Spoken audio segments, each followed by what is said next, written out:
guys, and welcome back to episode number 15 of the podcast. My name is Robbie Cassidy, and today we're going to discuss saunas.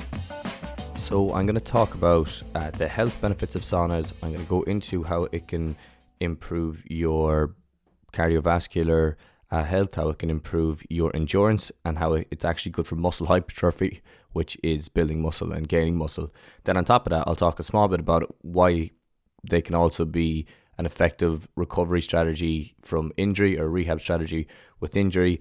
And then lastly, I'm going to finish on the effect that saunas have on your brain. So it's not saunas itself more so than it is thermotherapy, so heat therapy. Now, before I jump into it, I want to talk a small bit about the foundational mobility program I have out at the moment. The program itself consists of 5-day workouts over an 8-week period, 6 to 8 week period, because you can grade it and scale it at the 6-week mark and make it harder for yourself, as each exercise has an intermediate and advanced version of it. And in the program itself, it's an intro to mobility, so it's an entry level program for mobility. So if you don't know where to start at all, or if you have started and you're just getting caught with the same exercises over and over again and you want to change it up a small bit, this program is definitely for you. It goes through a lot of basic movements, basic strength exercises, and it ties in breathing exercises with that as well. Now, I called it foundational mobility because it takes in a lot of stuff also, so including like sleep and hydration, and talks a small bit about how you can improve those and how they will affect your mobility, and then why it's important to keep at mobility as you get older. So that's foundational mobility. It can be found on my website at www.themotherapy.com, or if you're on Instagram, you can just click straight into my bio, and there's a link in my bio which will bring you straight to the page to learn more about it. Also, if anyone has any questions on it, make sure to send them on to me. So to jump into this today and to talk about saunas, the first thing I'm going to talk about are the different types of sauna. So the most common sauna, or the most well-known sauna, is probably the Finnish sauna, as that's where it originated. It was in Finland, and that's with the rocks, and where you have rocks in the sauna, it brings it up to a certain temperature, and then you can add water to the rocks as well, okay, to increase the humidity in there. Now that's one of the oldest forms, and you'll find that in some gyms or some health centers.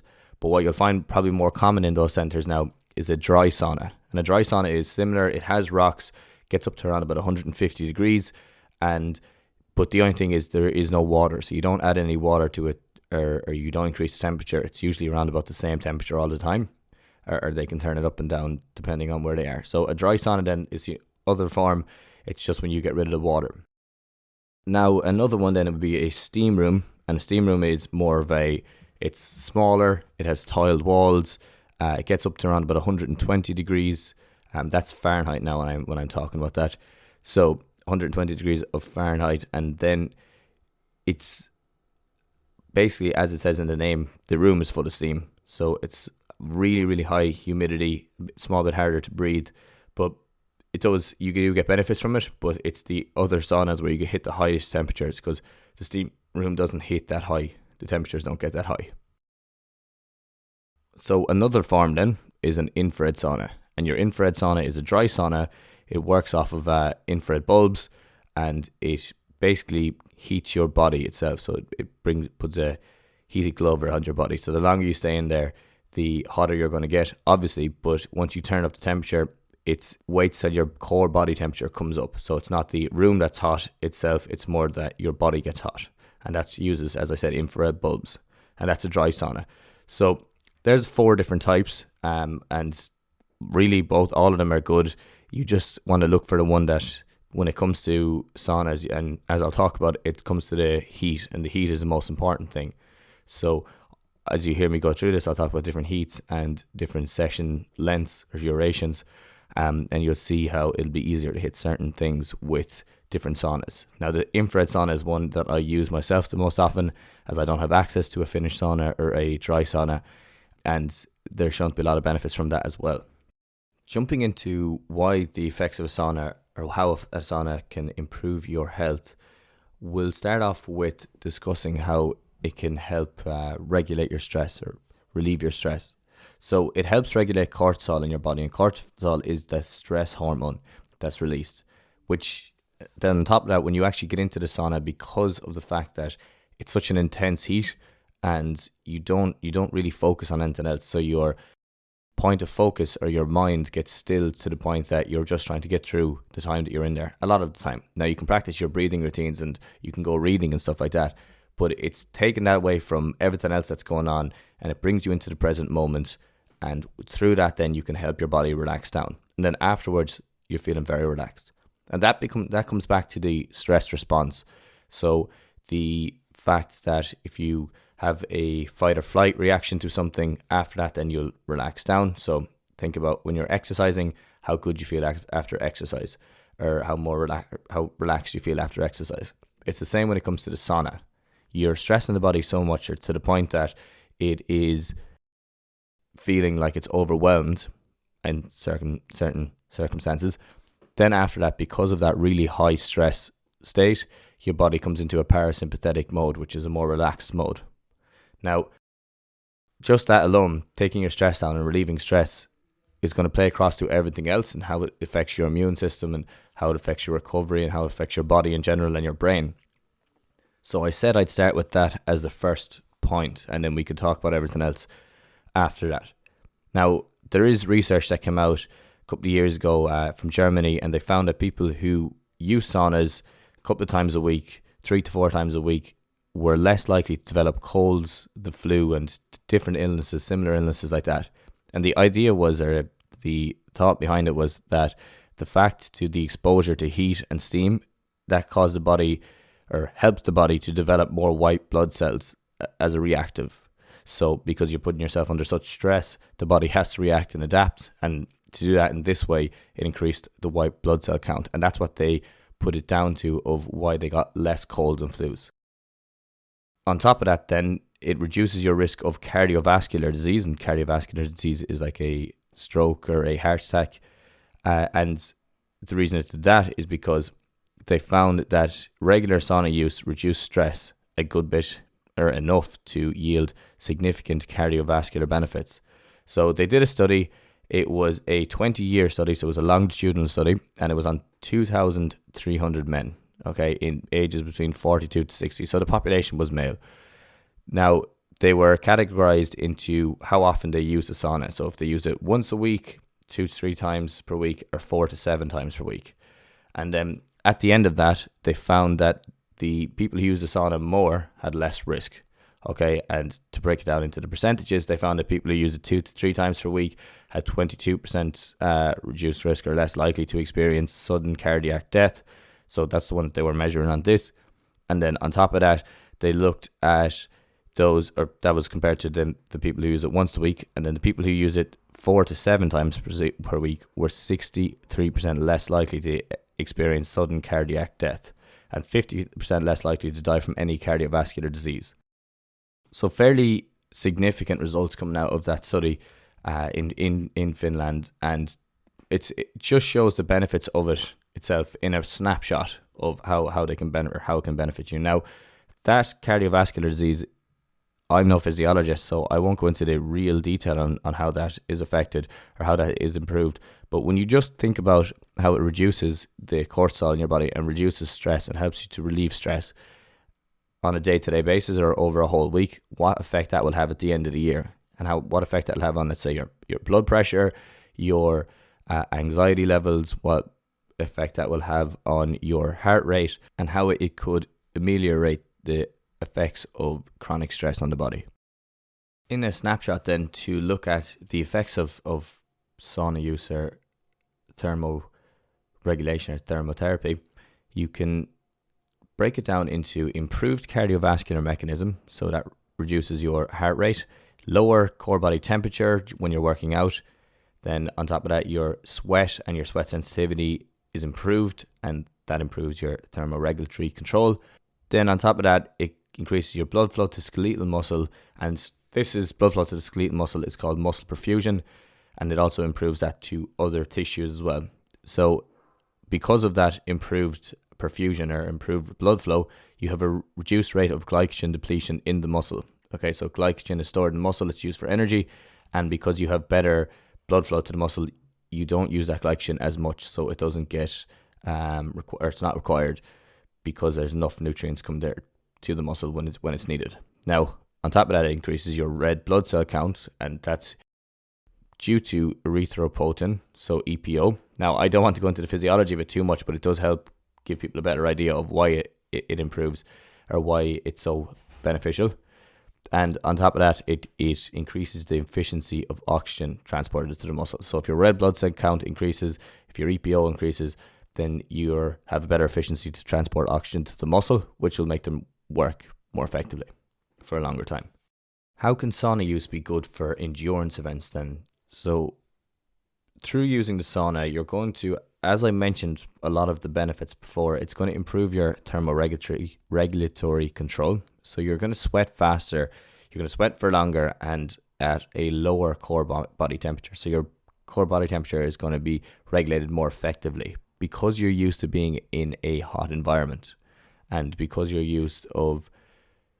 body is used of increasing blood flow to muscles when it's in that environment, and it's better able to sweat then because of the time that you've taken to put it through the stress of being in a hotter climate. Now, that's going to increase your blood flow to the skin also, which does help improve your sweating, and that helps to dissipate, I should say, core body temperature. So reduce your core body temperature. Now, when you're running, obviously your core body temperature increases, and then you're sweating to reduce that all the time. So when you're sauning, you're doing that in a controlled environment. You're doing it at home when you're sitting down, or you're doing it at a gym when you're sitting down, and you're getting similar benefits to exercise in relation to thermoregulatory control. Okay, so obviously it's not going to be the same for improving endurance through having the muscles work longer. It is more to do with that increase in cardiovascular strain, and that increase in core body temperature. Now, as I talked about, it is increasing your cardiovascular strain. So with the body, if you improve or if you use anything, it usually gets better. So by increasing the blood flow to your muscles, to your brain, you're going to lower your heart rate for the same workload. So when you actually get out and you start running around, your heart rate will be lower for the same amount of work, because your cardiovascular system is more effective, or is more efficient. And that's the same for highly trained or elite athletes as it is for untrained athletes. So using a sauna is good for both. Now, highly trained or elite athletes are going to have slightly different effects, and it might not be as profound as an untrained athlete, because of the fact that they are near their max fitness a lot of the time, or when they're in competition anyway. But there is still benefits out of there for people that are trying to gain the edge. Now, when it increases the blood flow to your muscles, that's going to help keep them fueled with glucose and oxygen and fatty acids.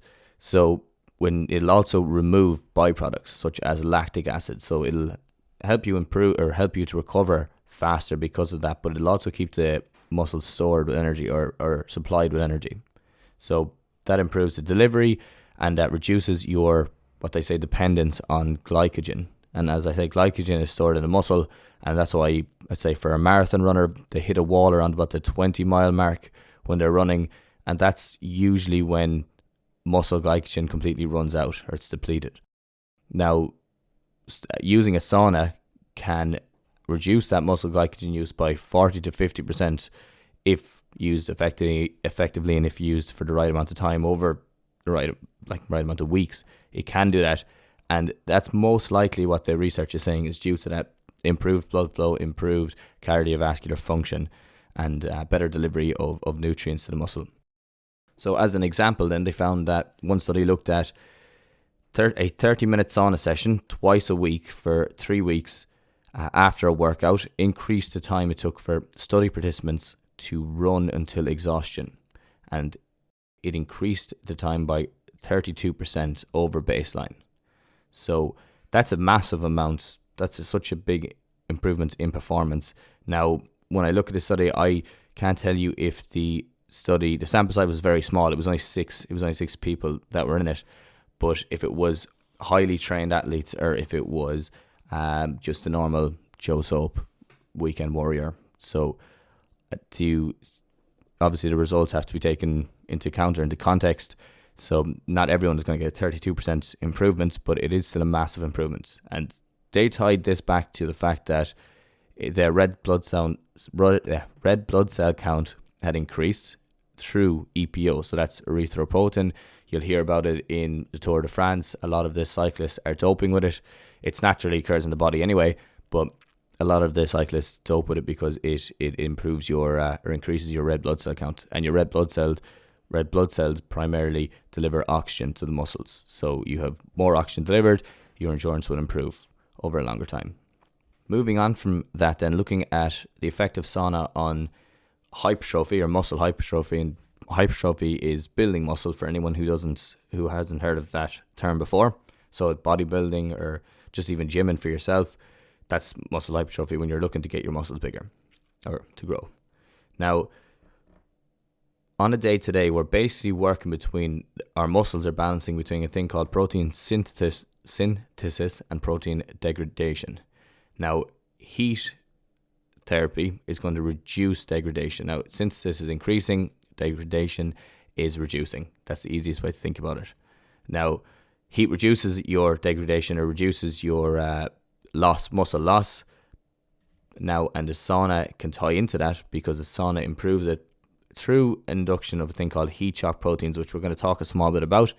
Then increasing your growth hormone, so that's your human growth hormone, HGH, and it does exactly what it says in the name, and improving your insulin sensitivity as well. So heat stress, or an increase in core body temperature, is going to trigger a thing called heat shock proteins, and they prevent that protein degradation.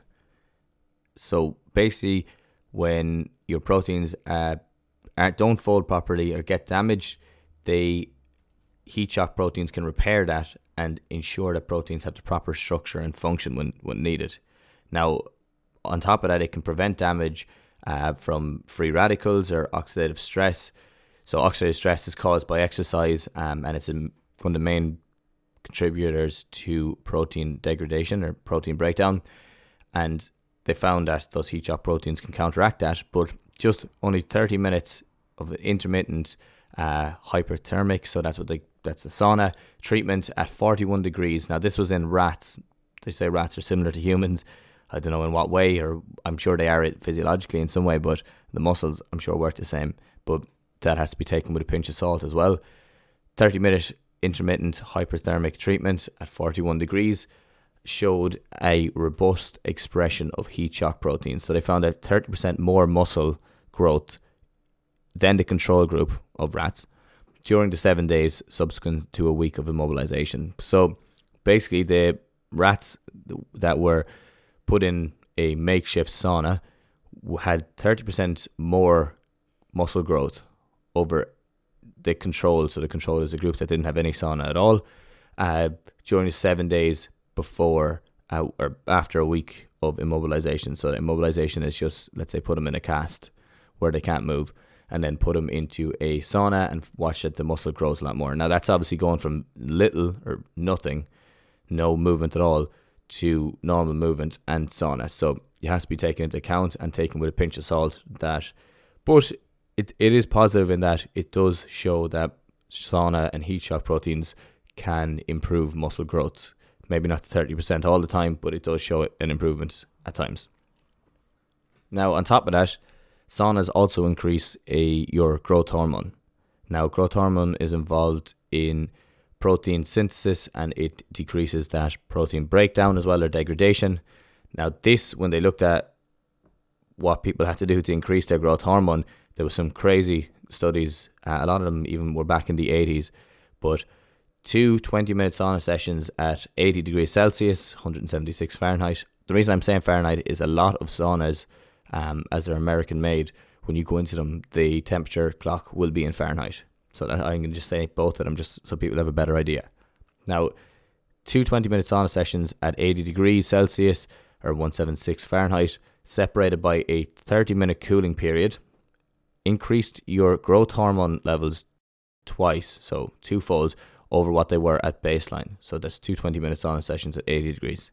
Now, they found that two 15-minute sauna sessions at 100 degrees, which is 212 degrees Fahrenheit, which is a crazy heat and it's a dry heat as well, is what they use, separated by 30 minutes. So you go in for 15 minutes, come out for 30, go back in for 15 again, resulted in a 5-fold increase in growth hormone. So your growth hormone literally increased by 5 times was a result of that, just by 2 15-minute sessions at a higher heat. Now, they put cyclists into a sauna, and these people must have some tolerance to pain, because they put them in for 2 1-hour sessions at 80 degrees, and they did it for 7 days. So they put them in 1 hour in, you come out for 30 minutes, go back in again for an hour, over 7 days, and they showed to increase growth hormone by 16 times, and that was only on the 3rd day. So your growth hormone increased so much after this heat stress of an hour-long sauna session out, hour-long in again. First, I don't know how you would do it mentally, because I've spent an hour in a sauna and it's draining. It kills you.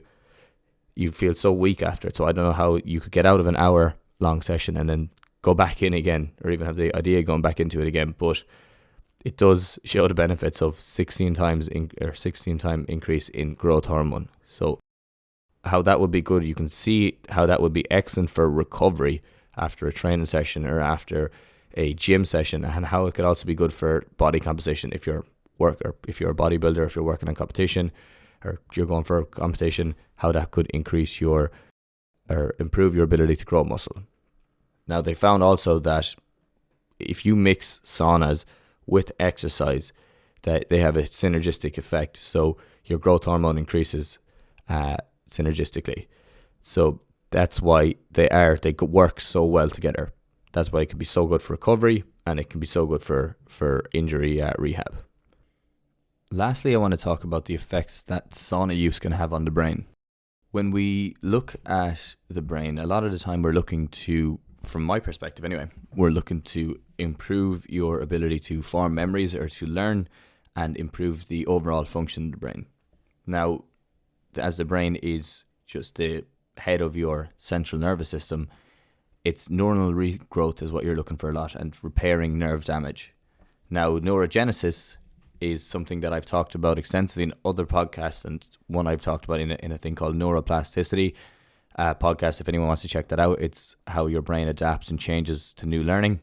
But neurogenesis is the basis of that. So neurogenesis is growing new nerves. Basically, it is responsible for enhancing learning.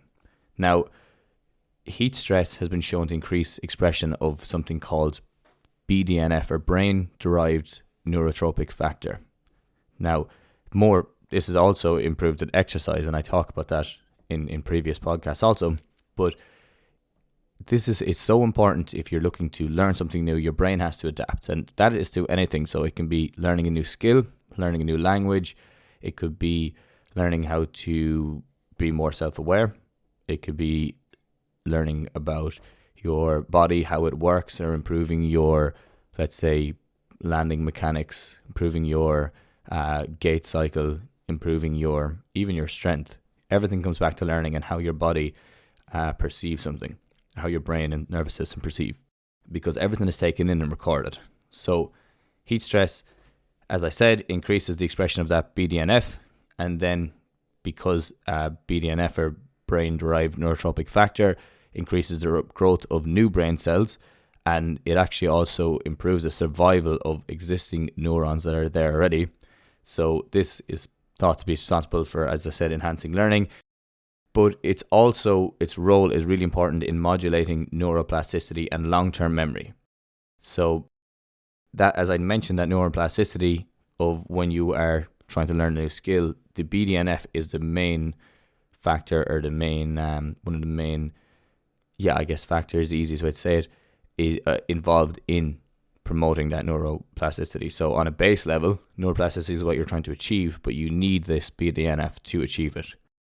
Now, it's also been shown in other studies to reduce anxiety and depression from early life stressful events, but I'm guessing that's a reprogramming of the emotional response to it. I don't know exactly, but I can imagine that has something similar to do with that, or something to do with that. Now, on top of that, when it's released as a consequence of exercise, it's also secreted in the muscles, where it plays a role in muscle repair and growth of new muscle cells. But it plays more on the, as I said, the nerve side of things. So your nerves and your nervous system, central nervous system.